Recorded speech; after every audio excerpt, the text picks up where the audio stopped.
Yes, it was. Lovely. Lovely. Do you see the talent that we have? It's amazing. Roderick, Reggie, absolutely gorgeous. Gorgeous, gorgeous. Thank you.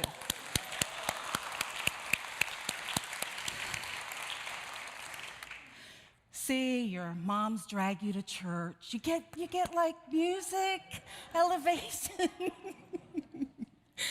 Oh, I'm really happy to be here, and happy Mother's Day, right? Happy Mother's Day. Now, many of us know the history of this holiday. It was started by Anna Jarvis in 1907. She wanted to commemorate her mom. And then in 1914, it became a national holiday. But did you know, back in the Middle Ages, there was such a thing called Mothering Sunday in Britain. And what that was that the fourth Sunday of Lent, all the sons and daughters went back home to go to their mother church. And the mother church was the church that they grew up in, by home. So that was Mothering Sunday.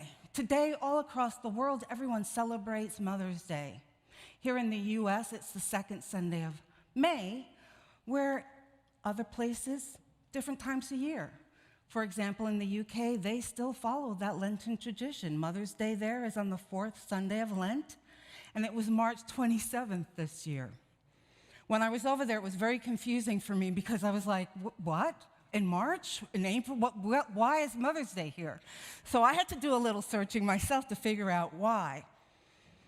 Now, on Mother's Day, you know, there's many beliefs wrapped up in what does Mother's Day mean?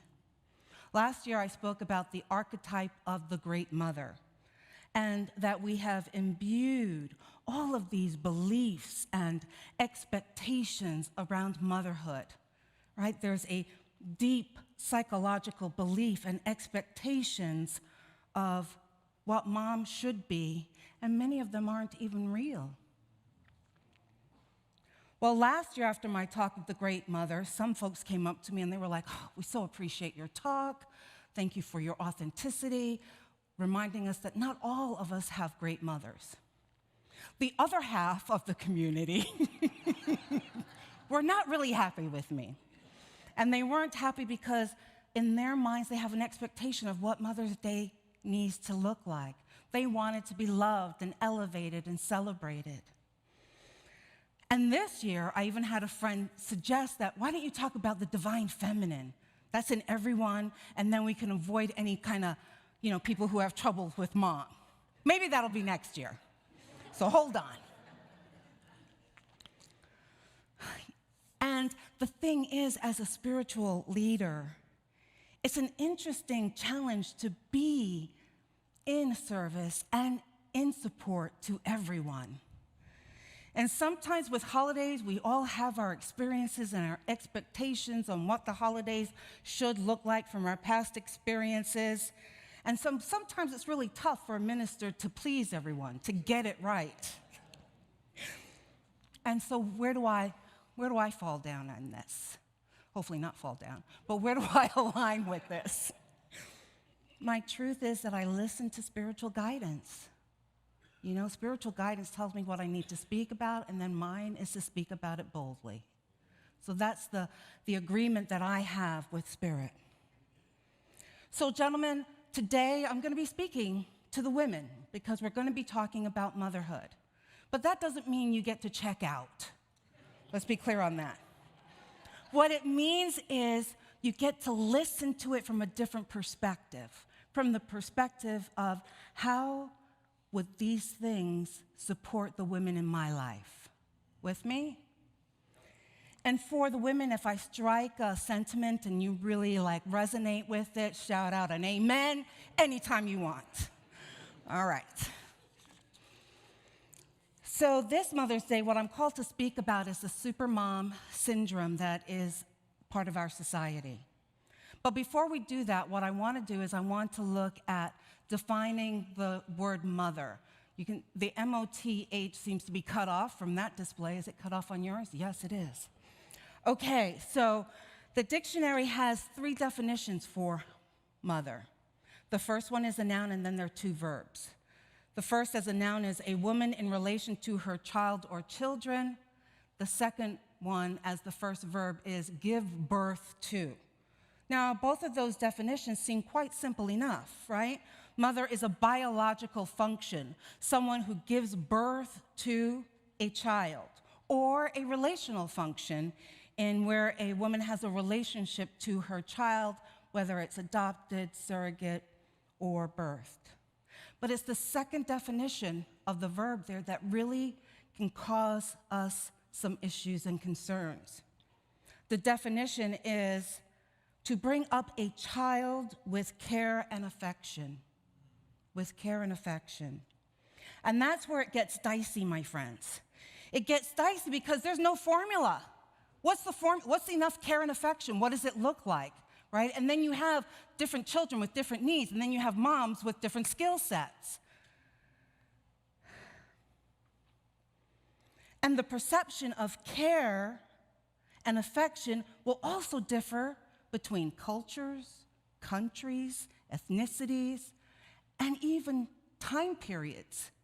You know, it wasn't until the late 1900s that the appropriate care up until that point meant if a child misbehaved, corporal punishment was what you did to show that you cared about your child.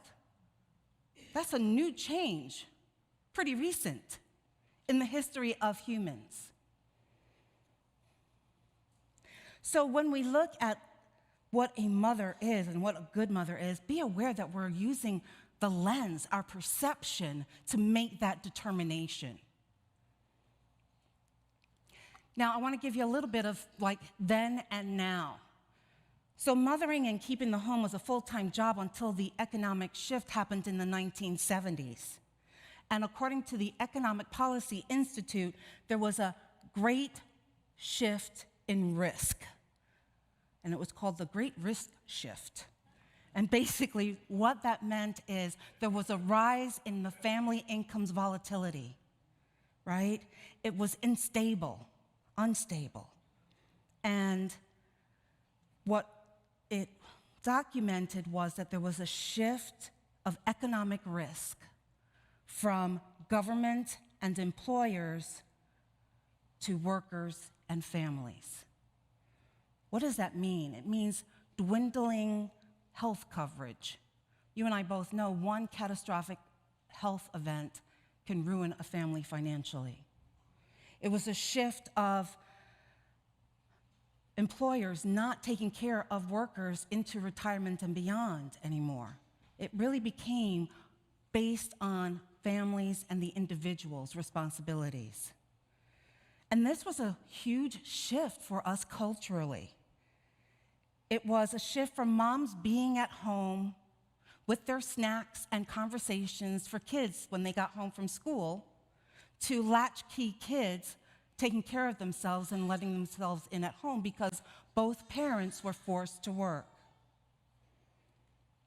And then there's another piece to this, the divorce rates. Right around 1970, divorce rates skyrocketed because for the first time ever, we could say irreconcilable differences as a reason for the divorce. Now, for those who are feminists and want to throw something at me, please don't. Just wait a minute. What I'm speaking about is women who wanted careers always were there, right? I'm a career woman. I've known that I wanted to be a career woman from however tall, right? So there have always been women in our society that wanted careers. What I'm talking about is that because of this economic shift, it was no longer viable for women who wanted to be moms at home with their children. That was no longer an option on the average. With me now? Okay. So if these women wanted to be a mom, guess what? They did it while they were working full-time, still believing that they had to be the perfect mom and the perfect wife. And then we wonder why so many women were exhausted. So that brings us to the term of Supermom. Do you remember this advertisement? It was for Anjali perfume, right? It was da-da, da-da, I can bring home the bacon, da-da, da-da, fry it up in a pan, da-da, da-da, and never, never let you forget you're a man. Why? 'Cause I'm a woman, right?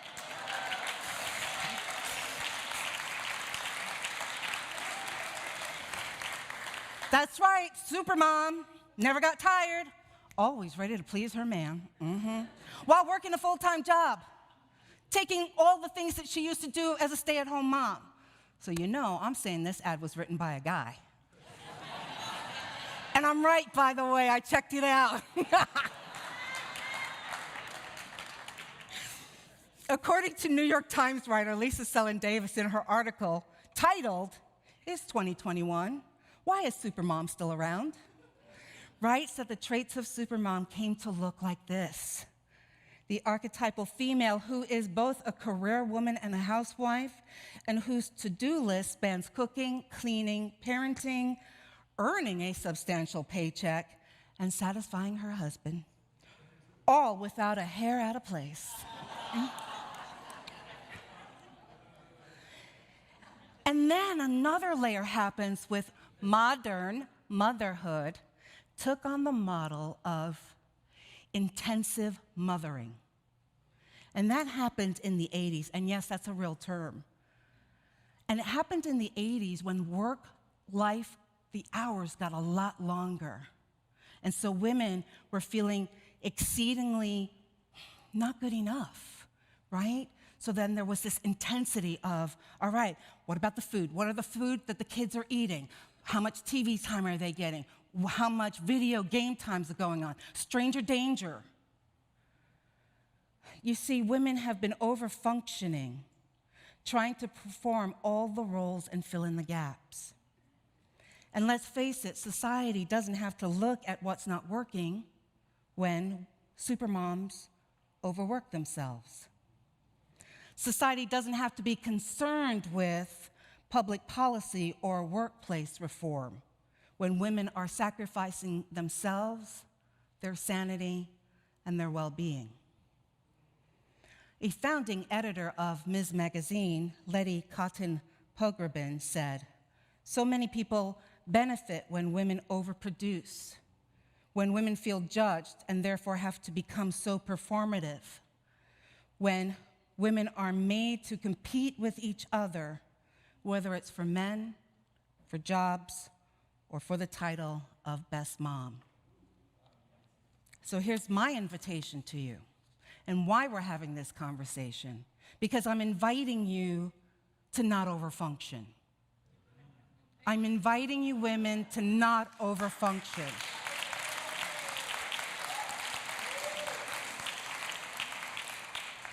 You're more than a supermom.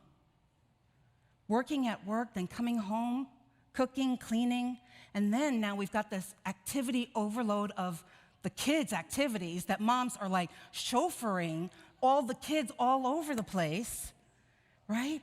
That is not a soul-filled life. You deserve time to connect with yourself and to connect with spirit. And you know what the other part is? The other part is that what we do and how we do it are examples to others. Do you want our daughters and our granddaughters believing that they have to be over-functioning in their relationships, at work, and at home? Do we want our sons and grandsons to have expectations that they are entitled to only pull 30% of their weight in a relationship?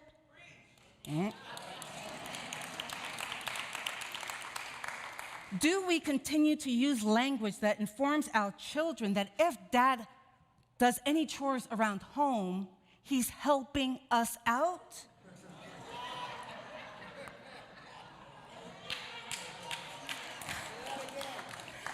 Dads and husbands aren't helping us out around the house because they are partners with us. They helped make the kids. They helped make the mess. They get to clean up as well. So what do we do about this? I'm hearing resonance. What if you were the catalyst to breaking the cycle of Supermom? What if you create a new way of partnership with whomever you're in a relation with? This is a call to break from the binary roles of women should do X and men must do Y. This is a call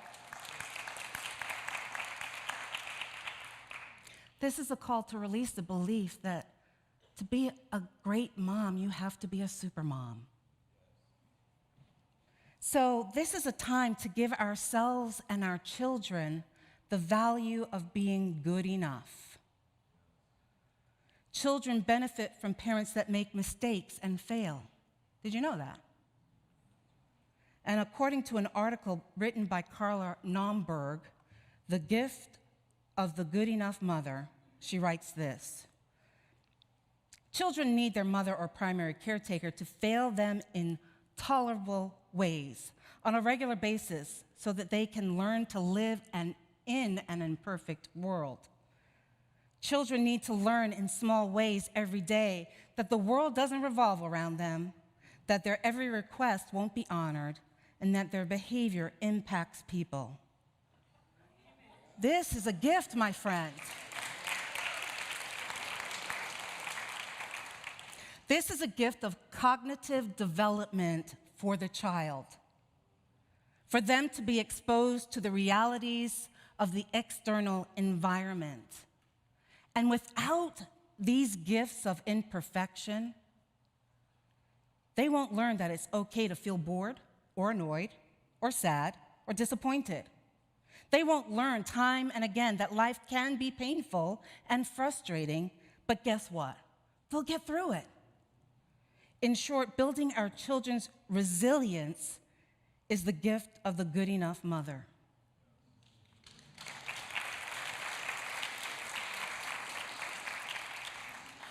And what about us? Is there any gift to us about being imperfect? Looks that way to me.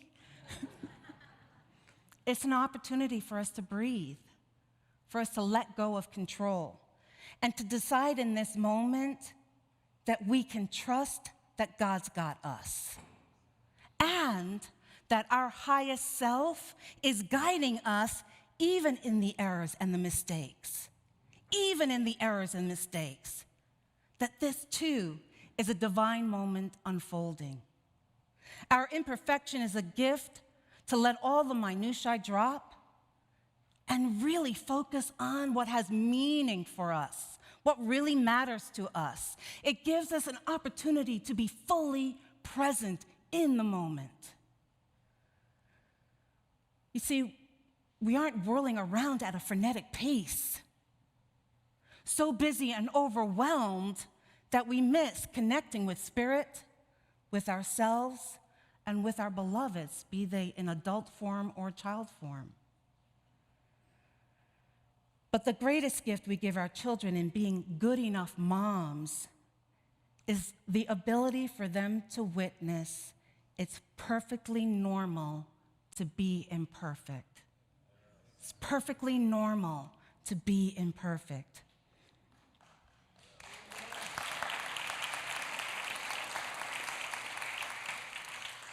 You see, it's normal to not be able to do it all, because trying to do it all is unsustainable for life.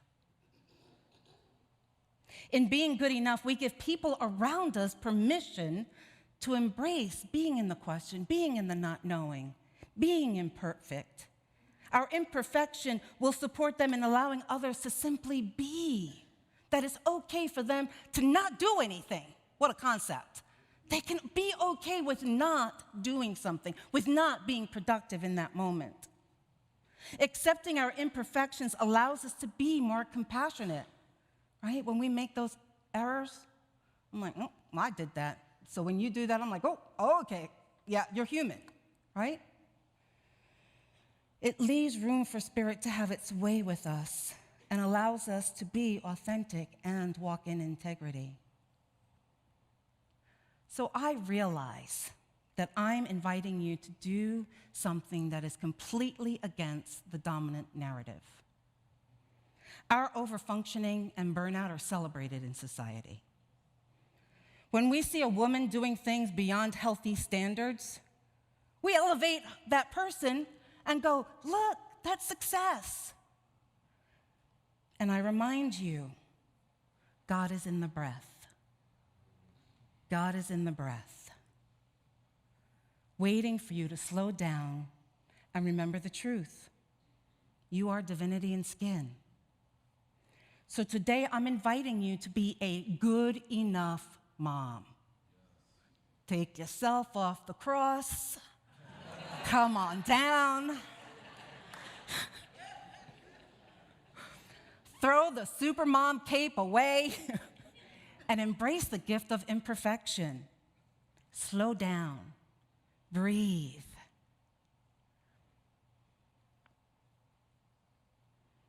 One final thought.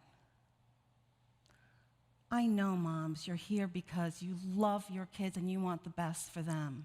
But I'm here to remind you, you are simply a caregiver of a soul on a journey.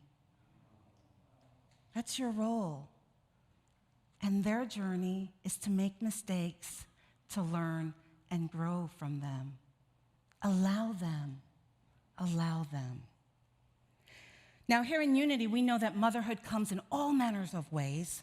So I'm going to honor a lot of women with a blessing that comes from Martha Creek. Do you guys remember Martha Creek? She did my installation. So she wrote this. To those who gave birth this year to their first child, we celebrate you.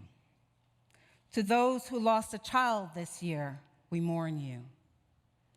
To those who are foster moms, mentor moms, spiritual moms, we need you. To those who have warm and close relationships with their children, we celebrate you. To those who have disappointment, heartache, and distance with your children, we sit with you. To those who lost their mothers this year, we grieve with you. To those who step-parent, we walk with you on these complex paths. To those who envisioned lavishing love on grandchildren, yet that dream is not to be, we grieve with you. To those who will have emptier nests in the upcoming year, we grieve and slightly rejoice with you. To those who wanted kids and weren't able to, forgive us when we say foolish things. We don't mean to make this harder than it is. And I'm adding 2 more.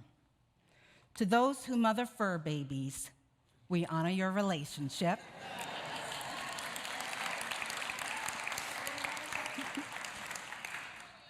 And to those dads who are both mother and father, we cherish you. Namaste.